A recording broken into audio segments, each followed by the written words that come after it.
اب دیکھیے میں قرآن سے آپ کو اس کے لیے ثبوت دیتا ہوں. اہم مضامین قرآن میں دو جگہ ضرور آتے ہیں.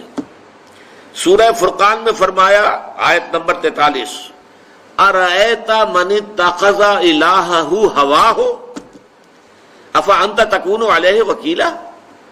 اے نبی کیا آپ نے اس شخص کو دیکھا جس نے اپنی خواہش نفس کو اپنا معبود بنا لیا ہے، الہ بنا لیا. لا الہ الا اللہ وہ لفظ جو کلمہ طیبہ میں آیا ہے، لا الہ الا اللہ، اللہ کے سوا کوئی الہ نہیں، وہی اس آیت میں آیا. افرأیت من اتخذ الہہ ہواہ، جس نے اپنی خواہش نفس کو اپنا معبود بنا لیا ہے.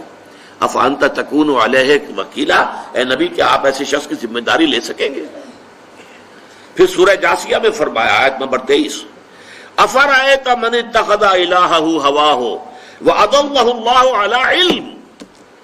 کیا تم نے غور کیا ہے نبی اس شخص کے حال پر جس نے اپنے خواہش نفس کو اپنا معبود بنا لیا ہے؟ اب دیکھیے کوئی ڈنڈوت نہیں کرتا، نفس کے آگے کیسے کریں گے، نفس کو سجدہ کیسے کریں گے؟ مراسم عبودیت تو کوئی نہیں ہو سکتے نا، یہ تو اطاعت ہے.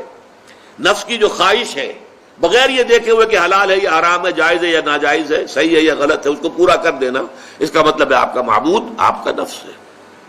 اور یہ قرآن مجید کی دو آیات سے میں نے ثابت کر دیا کہ یہ نفس الہ بن جاتا ہے.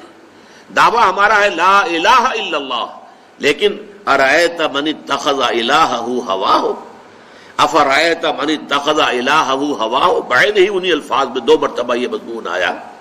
یہ ہے در حقیقت نفس کو اپنا معبود بنا لینا.